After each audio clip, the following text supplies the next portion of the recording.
नमस्कार दोस्तों। जैसा कि हम सब जानते हैं कि वर्तमान में भारत निर्वाचन आयोग ने कुल 8 राज्यों में एसआईआर की प्रक्रिया अर्थात स्पेशल इंटेंसिव रिवीजन की प्रक्रिया को चलाया हुआ है और उसी के तहत जो बीएलओ नियुक्त किए गए हैं वे घर घर जाकर प्रत्येक नागरिक को एक फॉर्म उपलब्ध करा रहे हैं। वैसे तो इस फॉर्म को हम ऑनलाइन तरीके से भी भर सकते हैं, लेकिन आज की वीडियो में हम इस फॉर्म को ऑफलाइन तरीके से कैसे भरा जाए उसी के बारे में जानकारी देंगे, क्योंकि देखने में ये आया है कि बहुत से लोगों को इस फॉर्म को भरने में काफ़ी दिक्कतों का सामना करना पड़ रहा है। वीडियो में आगे बढ़ने से पहले हम आपको बता देना चाहते हैं कि इस वीडियो में इस्तेमाल होने वाले कुछ नाम होंगे, कुछ नंबर होंगे, कुछ पते होंगे, ये सभी काल्पनिक होंगे। इनका किसी भी वास्तविक व्यक्ति से कोई रिश्ता नहीं होगा। ये केवल वीडियो को समझाने के लिए या फॉर्म भरने की प्रक्रिया को समझाने के लिए हमने इस्तेमाल किए हैं। इसमें हम 2 व्यक्तियों के बारे में बात करेंगे। एक व्यक्ति हैं फूल सिंह, जिनका 2003 की मतदाता सूची में नाम मौजूद है, और एक हैं राकेश, जिनका 2003 की मतदाता सूची में नाम मौजूद नहीं है। दोनों के ही फॉर्म भरने का जो तरीका है वो अलग अलग है, अतः ध्यानपूर्वक इस वीडियो को देखेंगे। वीडियो की शुरुआत करने से पहले हमें कुछ जानकारियां जुटानी होगी जो कि हमें वोटर लिस्ट के अंदर से मिलेंगी, जैसे विधानसभा निर्वाचन क्षेत्र का नाम, विधानसभा निर्वाचन क्षेत्र की संख्या, भाग संख्या, क्रम संख्या। फूल सिंह के मामले में ये होगा और राकेश के मामले में उनके पिताजी का क्रमांक ये होगा। सभी चीज़ें नोट करने के बाद चलिए अब वीडियो की शुरुआत करते हैं। तो सबसे पहले शुरुआत करते हैं राकेश से। इनका 2003 की मतदाता सूची में नाम नहीं है, तो सबसे पहले इनकी जन्मतिथि को दर्ज करते हैं। उसके बाद जन्मतिथि के बाद पूछा गया है आधार कार्ड संख्या। आधार कार्ड संख्या वैसे तो वैकल्पिक है, लेकिन मैं सलाह दूंगा कि जितनी ज़्यादा आप जानकारी इस फॉर्म के अंदर फिल कर पाते हैं उतना ही आपके लिए सही होगा, अतः मैं इनकी आधार कार्ड संख्या भर देता हूँ। अब यहाँ पर इनका मोबाइल नंबर भरा जाएगा, फिर इनके पिता का नाम। यदि इनके पिताजी का वोटर आईडी संख्या इन्हें ज्ञात है तो उसे भर देंगे, अन्यथा खाली भी छोड़ सकते हैं। फिर इनकी माता का नाम भरा जाएगा। उसी तरह माताजी का भी अगर वोटर आईडी संख्या इन्हें याद है तो भरेंगे, अन्यथा खाली छोड़ देंगे। अगर इनकी शादी हो गई है तो इनकी पत्नी का नाम यहाँ पर आएगा, और पत्नी के नाम के बाद उनकी एपिक संख्या यानी कि वोटर आईडी संख्या यहाँ पर आएगी। अब हमें ध्यान रखने वाली बात यह है कि नीचे जो 2 सेक्शन दिए गए हैं, इन दोनों में से कौन सा सेक्शन इनके लिए भरा जाना है और कौन सा सेक्शन खाली छोड़ा जाना है। हम जानते हैं कि 2003 की वोटर लिस्ट में इनका नाम नहीं है, परंतु इनके पिताजी का नाम उस वोटर लिस्ट में है, अतः इनके पिताजी की डिटेल हम इस फॉर्म में भरेंगे, जो कि भरी जाएगी राइट साइड वाले कॉलम में, जिसमें लिखा हुआ है पिछले कॉलम में दिए गए संबंधी का विवरण पिछले एसआईआर के अनुसार। तो यहाँ पर नाम के आगे इनके पिताजी का नाम लिखेंगे। मान लीजिए इनके पिताजी का नाम है जय सिंह।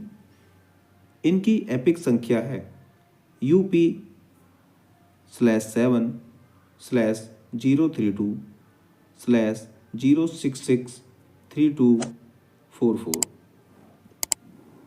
उसके बाद इनके पिताजी का नाम लिखेंगे। पिताजी के नाम के बाद नीचे लिखेंगे पिता, और उसके बाद लिखेंगे जिला मुरादाबाद। मैंने यहाँ पर उदाहरण मुरादाबाद जिले का लिया है, अतः मैं जिले में मुरादाबाद लिखता हूँ। राज्य के नाम में उत्तर प्रदेश। उसके बाद विधानसभा निर्वाचन क्षेत्र का नाम, विधानसभा निर्वाचन क्षेत्र की संख्या, भाग संख्या, क्रम संख्या। अतः हम सबसे पहले लिखेंगे विधानसभा निर्वाचन क्षेत्र का नाम। वो यहाँ पर हम देख सकते हैं, ये है मुरादाबाद पश्चिम। विधानसभा निर्वाचन क्षेत्र की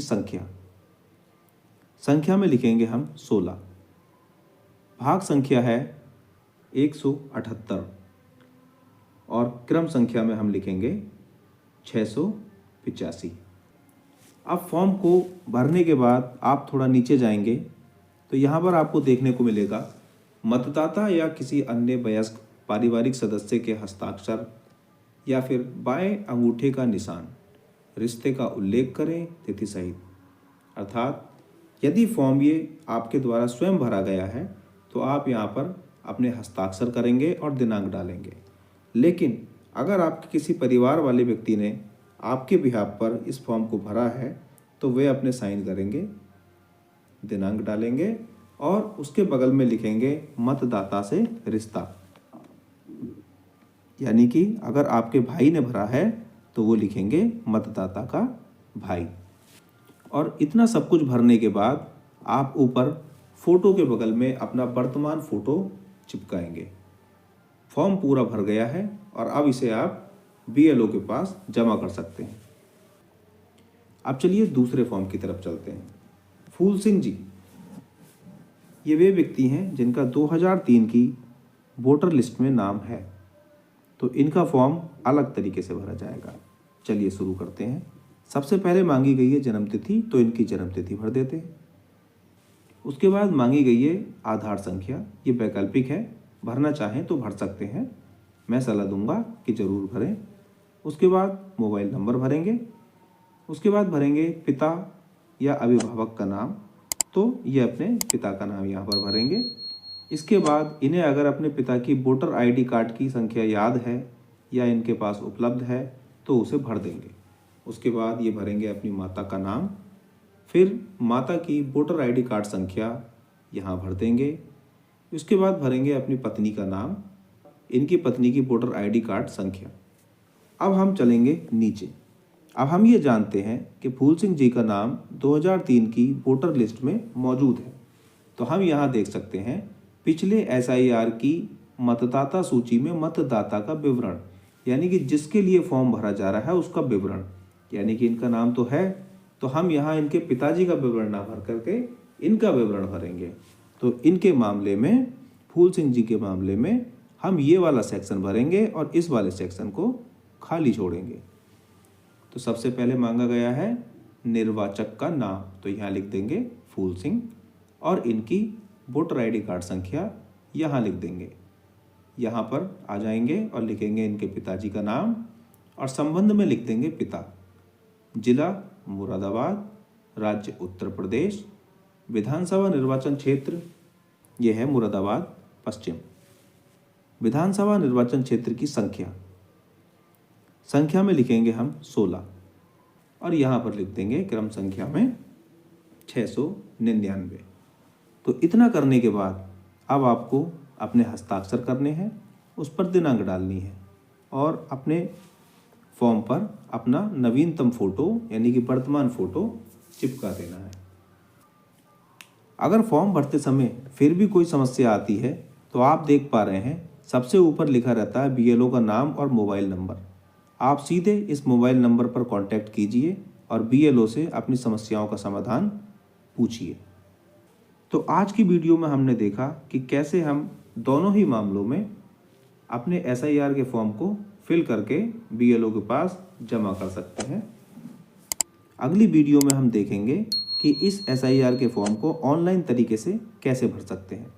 तो आज की वीडियो यदि आपको अच्छी लगी हो तो चैनल को सब्सक्राइब कीजिए, वीडियो को लाइक कीजिए और बाकी सब लोगों में इस वीडियो को शेयर कीजिए ताकि ज़्यादा से ज़्यादा लोग वीडियो को देखकर एसआईआर के फॉर्म को ठीक भर सकें, क्योंकि इस फॉर्म का ठीक भरा जाना बहुत ज़रूरी है, अन्यथा आपका वोटर आईडी कार्ड कैंसिल हो सकता है।